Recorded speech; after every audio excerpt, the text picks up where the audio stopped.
तो दोस्तों 22 सितंबर को कोर्ट में हुए फैसले के अकॉर्डिंग अगर माना जाए कि ज्योति मौर्य ने आलोक मौर्य को बहुत ही बुरी तरह फंसा दिया है। आखिरकार क्या हुआ है कोर्ट के फैसले में? क्या ज्योति मौर्य आलोक मौर्य से शादी नहीं करना चाहती हैं? तलाक की अर्जी पर क्या कोर्ट ने सुनवाई की है? अब क्या होगा ज्योति मौर्य और आलोक मौर्य की लड़ाई को लेकर के?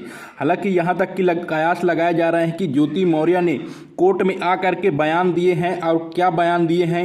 क्या वो आलोक के खिलाफ बयान दिए या फिर आलोक के ही सहमत हैं? क्योंकि आलोक तो पूरी तरह से ज्योति मौर्य को छूट दे चुके हैं। वो कोई भी सबूत ज्योति मौर्य के खिलाफ नहीं देना चाहती हैं और ज्योति मौर्य हाई कोर्ट भी पहुंच चुकी हैं, मगर अभी भी ज्योति मौर्य नरम पड़ती दिखाई नहीं दे रहे हैं। जिस प्रकार से आलोक मौर्य ने अपनी बेटियों के लिए ज्योति मौर्य के सामने हाथ जोड़कर गिड़गिड़ा कर माफ़ी मांगी है, मगर ज्योति मौर्य ने एक भी माफ़ी का कोई भी उनके ऊपर असर नहीं दिखाई दे रहा है।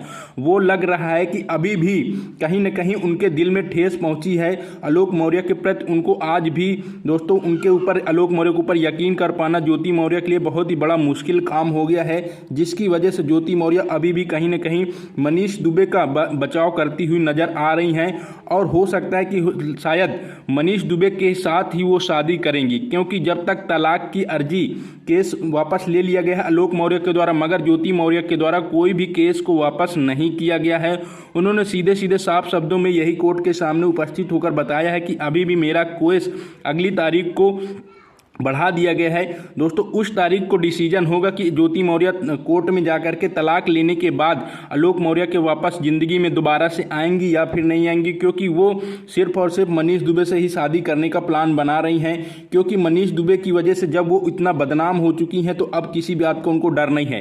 दोस्तों आपको बता दें कि महिला कल्याण विकास मंच की मीना मानवी जी ने ज्योति मौर्य और आलोक मौर्य के पास जा करके उनका सुलह समझौता कराने की बात कही थी, मगर उस सुलह समझौते को लेकर के ज्योति मौर्य और आलोक मौर्य के बीच में जो एक ही कमरे में बंद करके बातें करवाई थी मीना मानवी जी ने, देख सकते हैं यहाँ पे आलोक मौर्य हाथ जोड़ रहे हैं ज्योति मौर्य के, और ज्योति मौर्य भी वहाँ पे परेशान है आलोक मौर्य की इस दशा को देख करके। क्योंकि ज्योति मौर्य ने मीना मानवी जी से साफ साफ ये कह दिया था कि आलोक मेरा पहला प्यार है, मैं इसको इतनी आसानी से भुला नहीं सकती हूँ, और ये मेरे बारे में इतना सोशल मीडिया पे या न्यूज़ वालों के सामने बोले हैं, मेरी इतनी ज़्यादा बदनामी हो चुकी है, और तो मैं अपनी बेटियों के लिए जी रही हूं, नहीं तो अब तक मैं कुछ और भी कर सकती थी। जिसकी वजह से आलोक मौर्य के बारे में ज्योति मौर्य जब वहां पे पहुंची तो उसके बाद जब ज्योति मौर्य से बात करवाई गई आलोक मौर्य की, तो आलोक मौर्य ज्योति मौर्य को देख करके रोने लगे और खूब आंसू बहा रहे थे। तो ज्योति मौर्य को भी आलोक मौर्य के ऊपर तरस आ गई थी, वो भी आलोक मौर्य के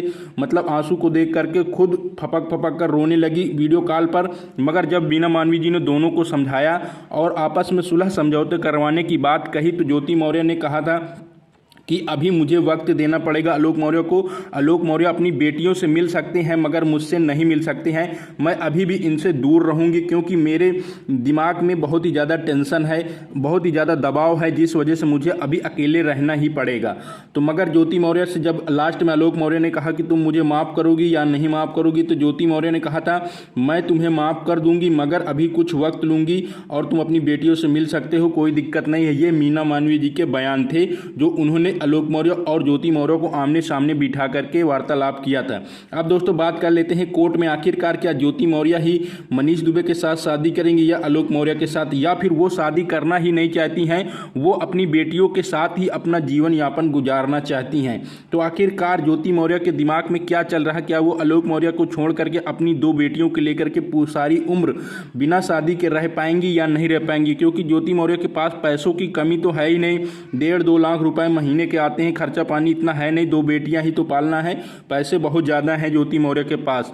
आलोक मौर्य खुद ज्योति मौर्य के पैसों के ऊपर निर्भर हैं, तभी वो हाथ जोड़ कर ज्योति मौर्य के पैर भी छू रहे हैं, माफ़ी भी मांग रहे हैं। क्योंकि ज्योति मौर्य के पास पता उनके पास नौकरी है SDM की और बहुत ज़्यादा उनकी तनख्वाह भी है। तो जिस वजह से आलोक मौर्य उनकी तरफ अभी भी दोस्तों देख रहे हैं कि ज्योति मौर्य शायद मेरे ज़िंदगी में वापस लौट कर आ जाए। मगर अब देखना होगा कि ज्योति मौर्य उनके खिलाफ में कोई भी एक्शन लें, क्योंकि ज्योति मौर्य ने आलोक मौर्य के ऊपर 2 FIR धूमनगंज इलाहाबाद में करवा रखी थी, और उन उन्हीं की वजह से आलोक मौर्य के जितने भी सबूत थे, जितने भी सब चीज़ थे ज्योति मौर्य के खिलाफ में, जिन सबूतों को जांच कमेटी के सामने पेश करना था, उन सभी जांच सबूतों को ज्योति मौर्य ने ले लिया था। मतलब ज्योति मौर्य जो जांच कमेटी बनाई गई थी, उस जांच कमेटी ने आलोक मौर्य से जब सबूत मांगा गया तो आलोक मौर्य उनको सबूत देने से इनकार कर दिए और एक भी सबूत नहीं दिए कि वो आलोक मौर्य ये सोचने लगे कि मेरी पत्नी है, शायद मैं इसके खिलाफ में कोई सबूत दूंगा तो नौकरी चली जाएगी और मेरी 2 बेटियां हैं वो भी बर्बाद हो जाएंगी, नौकरी छीन जाएगी तो ज्योति मौर्य कहीं की नहीं रहेगी। इस डर के मारे आलोक मौर्य ने केस को वापस ले लिया और ज्योति मौर्य ने भी आलोक मौर्य से कहा होगा कि तुम अगर मेरी नौकरी ही छिनवाना चाहते हो तो क्या कर लोगे अपने जीवन में, क्या मैं तुम्हारी वापस हो जाऊंगी। इस डर के मारे फिर से आलोक मौर्य ने मतलब कोई भी सबूत मीडिया के सामने हो या जांच कमेटी के सामने ज्योति मौर्य के खिलाफ में जो भी सबूत दावा पेश करने को कह रहे थे, उन सबूतों को वापस लेकर के आलोक मौर्य मतलब कि अपना भोलापन दिखा रहे हैं कि ज्योति मौर्य शायद मेरी जिंदगी में वापस से आ जाए मनीष दुबे को छोड़कर। तो इसी वजह से अब आलोक मौर्य और ज्योति मौर्य के बीच में लोग कयास यही लगा रहे थे कि शायद ज्योति मौर्य आलोक मौर्य को माफ़ कर देंगी, क्योंकि आलोक मौर्य ने ज्योति मौर्य की तो बदनामी खूब करवाई थी, उससे तो ज्योति मौर्य का दिल फट ही चुका था। मगर एक बार शायद हो सकता है कि आलोक मौर्य को ज्योति मौर्य माफ़ कर दें। और जो कोर्ट में तलाक केस की बात रही तो तलाक केस की अभी भी वहाँ पे तारीखें पड़ रही हैं। ज्योति मौर्य वहाँ पहुँची भी थी और अपनी वकील से मिल करके उन्होंने बताया था कि मैं अभी आई हूँ और फिर मैं तुमसे फ़ोन में बात करूँगी, बाद में डिसीजन होगा कि आखिरकार मुझे तलाक लेना है या नहीं लेना है।